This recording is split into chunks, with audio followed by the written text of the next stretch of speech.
Doctors, are you verifying patients' insurance? Hi, everybody. Welcome to the KC CHIROpulse Podcast, brought to you by CATS Consultants and Chiro Health USA. I'm Dr. Michael Perusich. I'm your host today, and I'm joined by my good friend, Sara Amburgey. Did I say it right? Amburgey. It's Amburgey. See, so Sara and I have known each other, everybody. We've known each other for longer than I'm going to say. Right. Because I don't want to date both of us, Right. and so I always want to call her by her maiden name still. So it's, I don't know if that's a good habit or a bad habit. It's a bad habit because you're married to a great guy. Anyway, Yeah. Sara, tell us a little bit about yourself, because I want to dive into this whole thing about insurance billing and whether or not we should be verifying insurance benefits. And anyway, I'll stop talking. Tell us about you. Thank you. Thanks for having me back again. I love doing these with you. Sara Colby-Amburgey. I think everybody knows me as Colby in the chiropractic industry, which you're right. I have a fabulous husband, Amburgey. That's right. So I have been working in chiropractic care for 27 years. I started in chiropractic in Oklahoma, moved to an office in Arizona. I've done single doctor practice, multidiscipline, multi-location. In Oklahoma, we could take x-rays. So I've taken x-rays all the way to cleaning toilets. I've done it all in the chiropractic office. I'm super grateful to be here and loving my chiropractic life and where it's brought me all these years. I love it. I love it. And everybody out there, I can tell you for a fact that Sara is just this incredible wealth of knowledge when it comes to running a chiropractic practice. And she's one of the best experts, I think, in the profession on billing and insurance and all those great things that we as doctors just don't even like to talk about, but it's necessary. That's right. You guys were not made to be insurance gurus. You guys are made No. to heal people, and you want nothing to do with it, but it's so important. It's so important. And trust me, I was not born to read an EOB. That's why we put good people around us. Thank you, Marissa. That's right. So anyway, I want to talk about, so we hear from a lot of doctors who have, for whatever reason, and some of them I think kind of at least sound like valid reasons, have stopped verifying insurance. And I know you and I have had this conversation of how important is it to be verifying patients' insurance benefits? It's everything, really. And it's a pain on the walk, Juicy. Let's just admit it. It's not A nice fun. way to put it. Right. But it is so necessary. Here's what I think about it is if we don't do the work up front, we're doing twice, 3 times, 4 times the work on the back end when there's no insurance there. Meaning somebody could come in today and have insurance coverage, or you saw them 2 months ago and they had insurance coverage and they don't have it today. Innocently slips their mind to tell you, oh, my husband changed jobs. I lost my job last week, so I don't have coverage anymore. Not to say that you should verify insurance benefits every visit. That's not logical. But I do think, especially let's talk about October when insurance enrollment start happening for some. Right. Start grabbing those new insurance cards at that time. Find out the effective dates of those new policies. Okay, hold on right there real quick, because you bring up a great point, because so many practices wait until January 1st Yes. to start asking about new insurance cards. And really, you could be 90 days behind at that point. That's exactly right. That's exactly right. So October is when you guys all know we start seeing the commercials on TV, especially with Medicare, but that's also open enrollment for employers as well. So we Right. see it advertised for insurance. Now, of course, you're going to have those plans that are plan year versus calendar year. Plan year are typically going to be teachers, something like that, where they go on a plan year versus a calendar year. So you have to be aware of those as well. But also, when you see those commercials start happening, we all know Medicare enrollment's happening because they bombard us. So that's your cue right there. Start asking for new insurance card. Here's the thing, the mistake that I see that offices make. Hey, Sally, great to see you. Has your insurance changed? No, not the question to ask. Right. Plus, their insurance may not have changed, but guess what? They got a new plan. So if their plan changed, their group number could change, their ID number could change. So there's so many, we cannot ask Then through the same thing holds through up through March. We've got to be asking through insurance cards because guess what? Going back to Medicare again, those plans can change. They have the opportunity, especially if they enrolled in an Advantage plan, they had the opportunity to change Advantage plans one time in that process. So it's important that we ask them. My typical rule of thumb is if we haven't seen a patient in a couple of months, ask them for a copy of their insurance card. Hey, it's great to see you, Sally. I need to get a copy of that insurance card. No big deal. Not a big deal to them. Guess what? When they go into their medical office, they give it every single time. Every time. Every time. Chiropractic is different. And so we just don't create those habits that we probably should. And it's super important. Yeah, for sure. At least if they haven't been in a while, like you said, as a reactivation, if they're starting over as a new patient because it's been 3 years or longer, always get that card. That should just be an automatic thing because they do change. And they change dramatically sometimes. Exactly. Right. Even if they have the same insurance, they can change dramatically because they've opted for a different plan. And life happens. Life happens fast. Things change. And that's why I feel like that each office should set up a rule of thumb. If we haven't seen the patient in 2 months, if we haven't seen the patient in 3 months, get a copy of the insurance card because you don't know. And some of those plans we still have to file on paper. Very few of them. But if we're not filing daily, if we file weekly, or if we're an office that still files monthly, you've given your patient a huge grace period in there to be treated for free, essentially, because you're not collecting properly from them because you don't know their insurance verification. Yeah, which is scary, really, especially when you talk about your cash flow. That's exactly right, which is so important. We got to keep the doors open. Lynn, help as many people can and keep the doors open.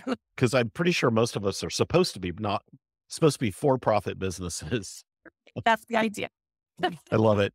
So we're going to take a quick break because we've got to hear a word from our sponsors. But when we come back, Sara, I want to talk a little bit about some of the additional pitfalls of not verifying insurance. And then I want to dive into just the whole billing structure and things in our chiropractic practices and some of the better habits we could develop. So we'll be right back. We're talking about whether or not you should be verifying insurance and all the things that go in with billing insurance. So we'll be right back. So we all feel it. Rent or dining out, gasoline or movies. As a matter of fact, the dollar is not going as far for a whole host of reasons. And it's impacting everybody regardless of your financial situation. Did you know that 38% of the overall population is having to reconsider how they're spending their money just to afford the health care they need? And if you break it down further, 26% have actually delayed the health care that they need, including going to see you, the chiropractor. So here's what we need to know about the breakdown in demographics. You would think that someone who's making $120,000 or more would be continuing their care right now. But the actual number is 18%. 18% of that group is actually putting off healthcare. And that's a group of people making 6 figures. When you take that same information all the way down to a group making $40,000, that number is much higher. It's closer to 40%. So it's never been more important than now to make sure you've made it easy for your patients to come see you, that you have choices for them, and you understand what they're going through at home. We want to make sure your practice thrives during this time, and we encourage you to learn about what ChiroHealth USA can do for you and your practice, and making it easy for patients to see you and continue care. All right, everybody, welcome back to the KC CHIROpulse Podcast, brought to you by Cath Consultants and ChiroHealth USA. We're here with Sara today, and we're talking about, by the way, Sara's the expert in all this stuff. So we're talking about verifying insurance and all the components of, well, maybe not all the components, but a lot of the components of just billing to insurance and where we can get in trouble and some of the bad habits that we create. So Yeah. I want to pick back up on the insurance verification component, because when we don't verify insurance, we talked about the fact that you could be letting your patient off for free. I'm not real sure how you even do like your good faith estimates and those kind of things if you're doing those. But the other side of it is There's one thing that I see a lot of doctors not do, and they don't verify certain codes. They just verify whether or not the patient has chiropractic benefits. Okay, that's great. But do they cover decompression therapy? How do they cover rehab 97110? How do they cover maintenance care? Right. And All we the don't favorites. ask those questions. Right. All the favorites. I'll add to that extremity, right? If you want Extremities, exactly. do they pay for an extremity adjustment? And what's interesting about that is that you will find in each state, it can vary. There's not consistency. So please don't ask your buddy that you graduated chiropractic college with if they Please cover don't. extremity from Blue Cross Blue Shield in your area, because it won't match. So Right. sometimes it does, but sometimes it doesn't. It's also important, I think, Doc, to understand how often can we bill a re-exam. We might, in the chiropractic side, say, okay, we're going to treat the patient 3 times a week for 4 weeks, and then we're going to do a re-exam. Okay, that's perfect. I think that's great. But insurance, just know insurance is probably not going to cover that. A lot of them don't cover it when you bill with a CMT code. Mhm. A lot of them don't cover it if you bill it by itself, no CMT code, and less than 30 days. So insurance companies a lot of times say, nope, you've got to wait till the 31st day to bill that E&M code. And so you end up in that situation. I would like to say, please appeal it. Appeal if you're doing your CMT and your exam on the very first, no, I shouldn't even say the very first day, on the same day. Mhm. If you're doing that, it's okay, but appeal it. Don't let them deny that exam, because you guys are spending more time with those patients and you are doing things that are outside the scope of an adjustment. And you have to prove medical necessity to be There you billing go. the insurance. And in my opinion, at least, the only way to really prove medical necessity is that periodic progress exam to show the insurance company. And if you don't bill it, then they don't know you're doing it. And we've seen doctors get audited because they never billed a progress exam. They did them, but they just didn't bill them because the insurance company wasn't going to pay for it. So the insurance company thought there's probably a medical necessity issue here. That's exactly right. And that I'm glad you brought that topic up, because if you do it, we have to bill it. So we can't not bill a service. If we performed a service, we should bill it. That's Absolutely. yes. And I do see offices do that, not because they're trying to do anything wrong, like you said, just it's not going to be covered. So why take the time to bill it? But really the opposite is true. And really appeals are not that hard. If you don't know where to find an appeal, there's an appeal form online. Google Blue Cross Blue Shield of Florida appeal form. It's Right. there. If you don't have access to one already, they're out there. You just do a quick Google search to find them. And it's worth it, because you're going to get that money that you deserve for the services that you're providing to the patient. Which makes me think about reviewing all the insurance companies' policies every year. They're LCD. They don't all call them an LCD, but it's amazing what those tell you. They tell you in these documents exactly how to document, for example. That's exactly right. And so many people get scared of insurance companies, but I'm like, it's right there in black and white. Don't Yeah. be afraid to call the insurance company, find out where you can find your provider manual. Do the provider thing instead of going through all the patient prompts. Go through the provider prompts and find your manual. Most of the time, they're going to be on the insurance company portal. Mhm.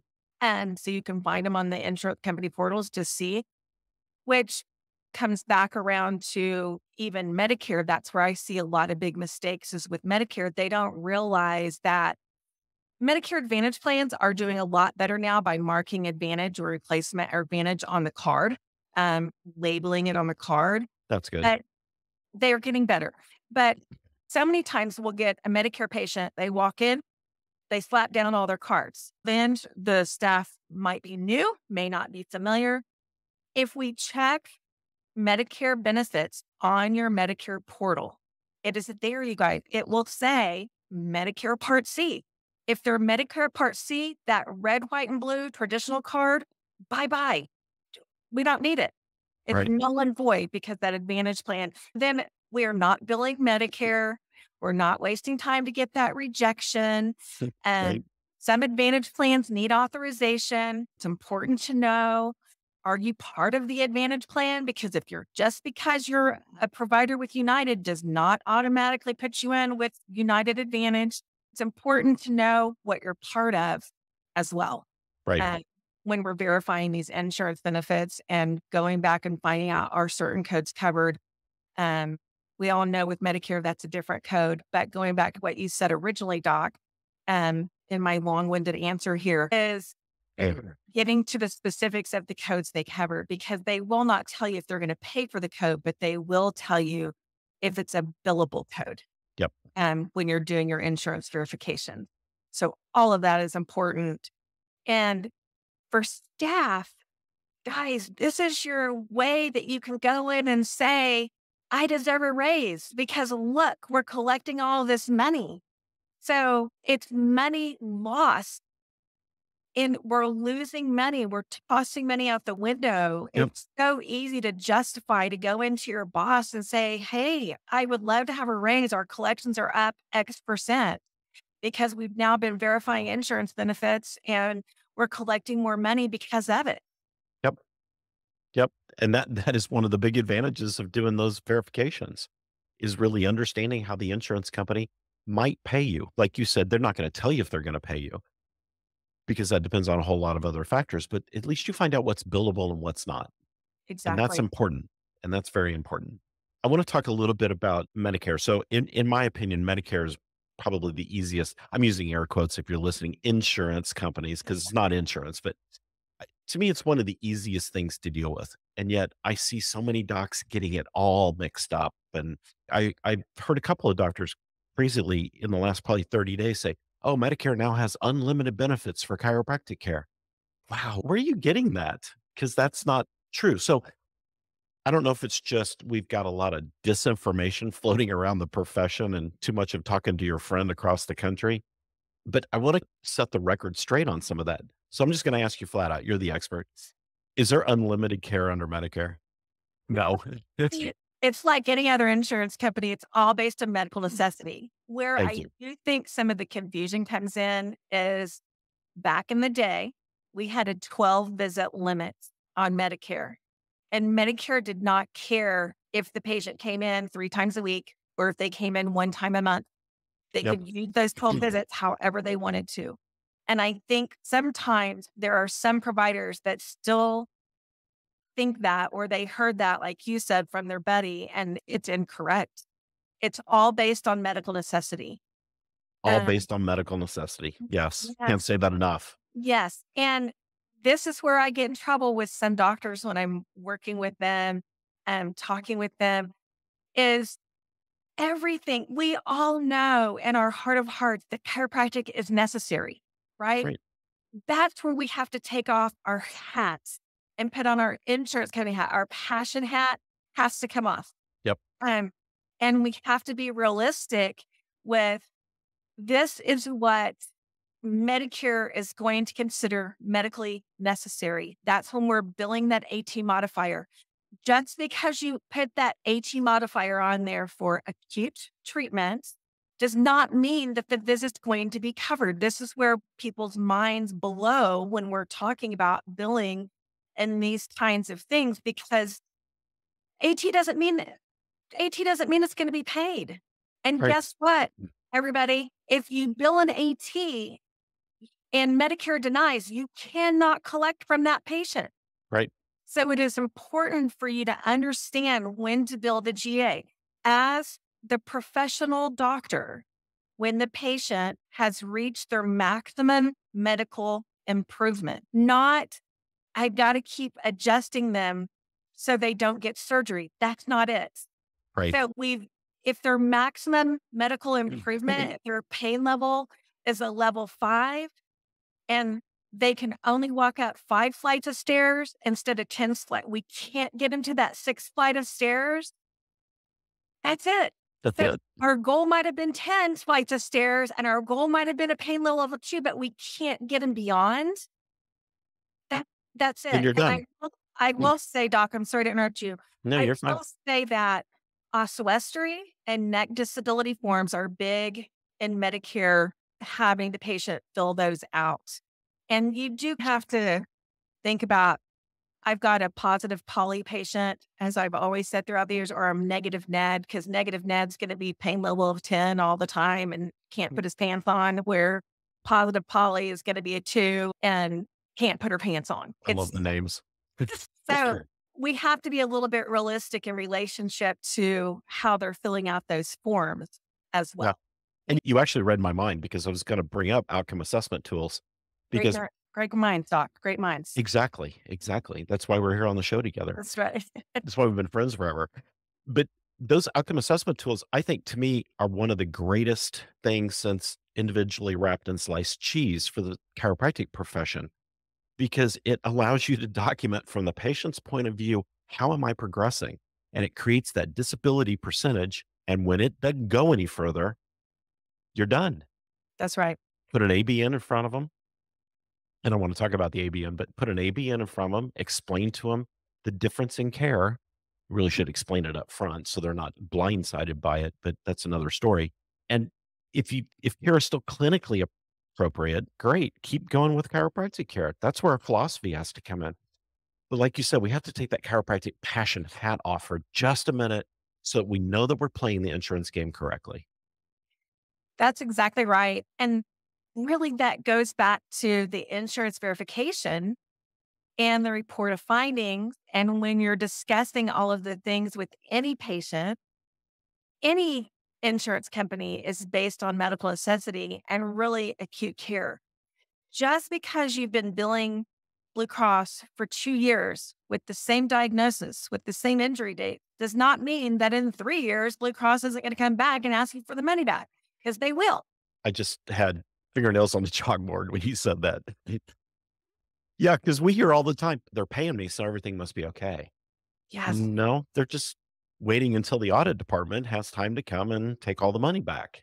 That's exactly right. And that's what I mentioned to providers all the time. Audits are not random. They just haven't caught up to you yet. I mean, Yeah. Get your house in order. get your house in order now, because I talked to a provider recently that had a 2016 date on his claim form and could not figure out why he wasn't getting paid. And I said, Doc, anytime you fill out that claim form, we're painting a picture to the insurance company. Yep. And so we've got to be mindful of those box 14 and 15 dates based on for medical necessity. And Yep. please don't be the office that changes your box 14, 15 every 12th visit, because that also sets up a profile. Be logical. If somebody came in on Monday with low back pain and you treated them for 6 weeks and now they've reached their improvement and they're where they are, and then they come into you, let's say in another 2 months, they have the same problem again, but they were gardening, or they went surfing, or they went snow skiing, or they sat in their office chair for several hours and their back flared up. That's a new box 14, 15. Yeah. So I have the pleasure of, I'll say pleasure, of reviewing records for doctors sometimes. They just want to know if the records are good before they send them in, or they're trying to build their EHR system or whatever. And anytime I see that happening where the diagnosis date is changed, the immediate thing I go and look for is, where's your exam? Prove to me what the new diagnosis is. How did you come up with the onset date? What did the patient say about their pain? What do your orthopedic testing look like? Why is there no exam in here? You just changed things on the palpation. Your palpation didn't actually change. It carried over from the last visit. And if it's a Medicare patient, where's your PART? That's right. And so we've got to remember, when we change diagnosis, and you bring up a great point, you can't let a diagnosis get too old. And I've always gone by the adage of 2 months. Anything longer than 2 months could be too old. Could be. But if you just randomly change the diagnosis, you've got to have proof of why you changed the diagnosis. What's the rationale behind it? That's exactly right. And that's where I think people, the offices I see a lot, may just, okay, we're going to change the diagnosis because they haven't been in 2 months. So like you said, sometimes that's the case. They could just be coming in for a maintenance visit at that 2-month point. So Right. that's where all of the doctors have to make that professional determination. Is this a new injury? or a flare up of the same condition. If it's a flare up of the same condition, then that's fine. I use myself as an example all the time. I started seeing a chiropractor in 1983. I injured my low back, Hmm. and we don't put 1983 on my claim form. so, so I'm seeing my chiropractor on Friday. I haven't been there probably 6 months. Shame on me. And Shame on you. that's right. Shame on me. But I'm in a flare right now. Hmm. So on Friday, when I go in, he'll do a re-exam on me and then build the right code with the right modifiers and get me adjusted and justify everything that he's done for me. To reflect a little bit on what you were saying about records and reviewing records, all of you all as providers have received records and cannot make heads or tails out of them when a patient has transferred to your care. Yep. So that's exactly how the adjusters feel or the auditors feel when they're looking at it. We have to paint a picture to them. They're understanding exactly what's going on. And that is not to say in your EMRs that you're using to go fill in every single blank.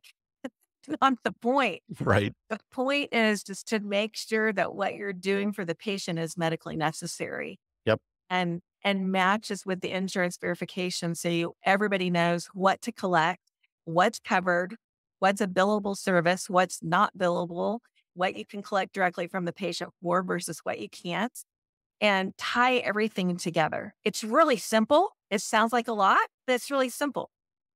It is really simple. I know a lot of docs are probably sitting out there listening to this and going, oh my gosh, I can't do all this.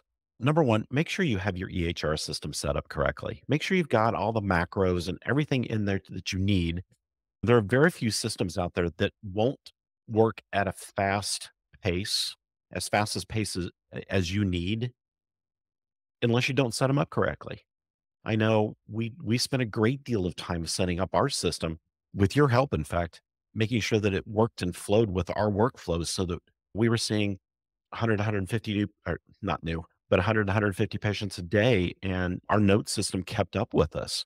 And we were doing the exams and documenting medical necessity and all those things. So you can do it. So if you're out there thinking, oh my gosh, this is going to kill my practice to do all this extra work, it's not. No. Plus, and you mentioned it a little bit ago, Mm. your staff's going to come to you and go, hey, doc, because we're checking all the boxes and doing the right things and verifying insurance and all that, and we understand what we can bill and how we can bill, we're collecting more money and we're doing greater things for patients because of it. So there's really a positive end to the rainbow here. 100%. Patients want to know two things when they come in. Can you fix me? And how much is it going to cost? Yep. That's what they want to know. Yep. And if we can ease their minds on that first visit with that insurance verification and what they're going to be responsible for, it's a done deal. Patients stop coming because they're fearful. I shouldn't say this is the only reason, but they're The fearful. big reason. Right. Of what it's going to cost. They don't Mhm. understand. And if you and your staff can't explain it, how in the heck is the patient supposed to understand it? Yeah. The EOB was created by the insurance companies to keep everybody confused, and it does a great job of it. But if you can be the resource for the patient to help not only understand their EOB, but be able to pinpoint the cost of care pretty darn close every time they come in, you take that fear away. And when you take that fear away, they relax. And guess what? That becomes the patient who will stay, pay, refer, and believe in what you do. And they'll send other people into you and they'll never leave you. And I know we talk to a lot of docs who are having trouble with patients dropping out of care. And a big part of it is because we're not having this financial conversation up front. That's exactly right. I see a lot of people that are fearful of finances and talking that to them, but there's no fear when everything is addressed up front. Everybody knows what to expect. Um, and in your billing system, you should be able to set up allowables in there, percentages that if a patient is 80/20, you can collect as close as you can to that percentage of those billable codes. Set that up. Take the time and talk to your EMR systems out there and get those allowed amount set up so you can collect accurately at your front desk. I see that happen with new staff. They're fearful to ask for money because they don't understand what they're supposed to be asking for because their billing system is not set up correctly. So they Hmm. don't even know. Or they're sitting there at the front counter with their calculator trying to figure out what the patient owes because they don't have the allowables and percentages all set up. That's right. Or I've been into many offices where I see sticky notes attached over. Oh, this is Blue Cross Blue Shield. I'm going to grab that sticky note and this is Oh what my you God. owe. That was our office. You were there. I That was a wasn't long time ago. I wasn't going to say anything, That was funny.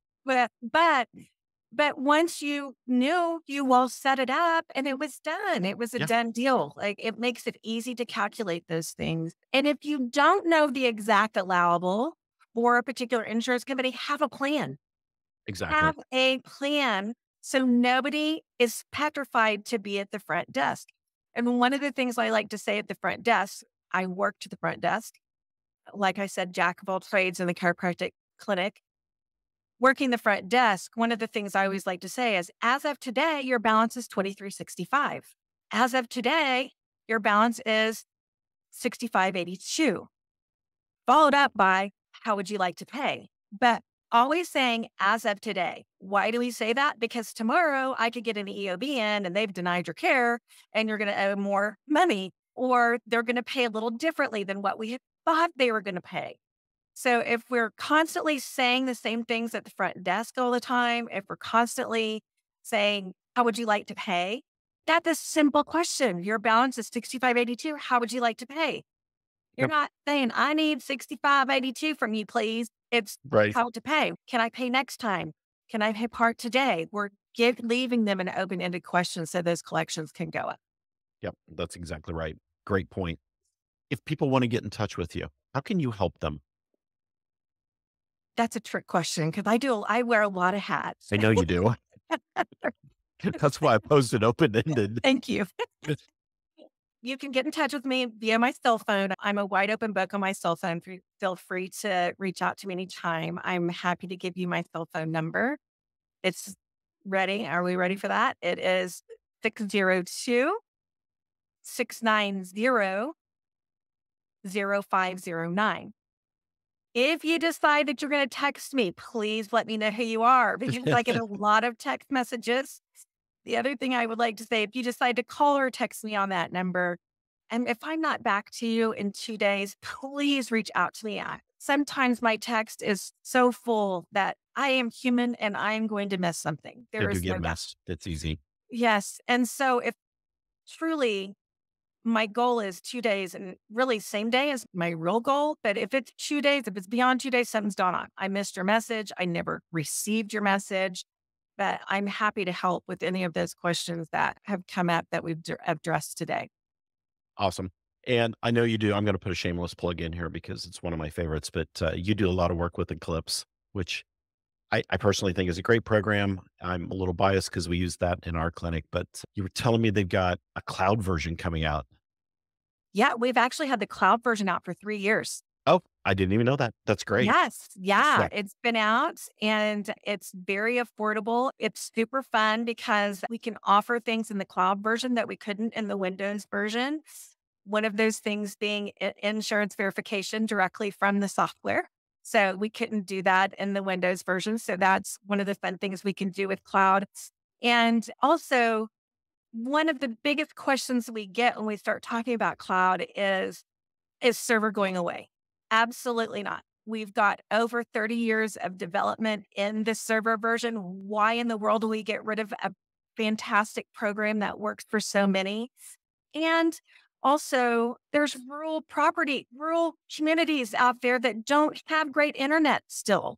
right. And even satellite doesn't work in some of those places. Right. And so those people need a software too. So we are not abandoning the server version at all. So you can reach out to me if you have any questions about either one of those, because we can transition any Eclipse client over to cloud and not lose a single bit of data.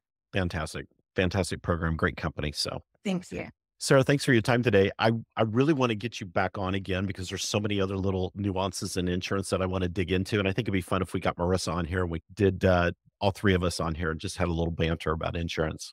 A round table. I love that. Yes, that would be fun. That'd be fun. So Hey, everybody, if you haven't done so yet, go check out katzconsultants.com. See all the great things that we're doing to help clients and just doctors in general out there. There's some free downloads on there. And as always, we appreciate our guests like Sara coming on our show. All right. Be sure to tune in to the KC CHIROpulse podcast every week and make sure you subscribe. The button's down here somewhere. And go check out katzconsultants.com as well as our other sponsor, Chiro Health USA. We'll see you guys next time. Thanks for having me. Katz Chiropractic Consultants, your partner in chiropractic success. We are dedicated with one-on-one guidance to bring you all your practice management needs. Let's supercharge your practice. Give us a call today.